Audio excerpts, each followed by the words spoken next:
అన్నది లేనింటికి మహాలక్ష్మి ఏనాడు రానే రాదు. ఆప్యాయత అన్నది లేని నాడు ఆ మనిషి బతుకసలు బతుకే కాదు.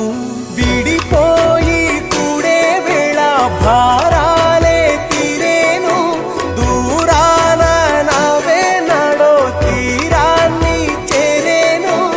ఇంకొక జన్మంటూ ఆ దేవుడు నాకిస్తే మళ్ళీ బంధం నాకిమ్మని వరమడిగేస్తా.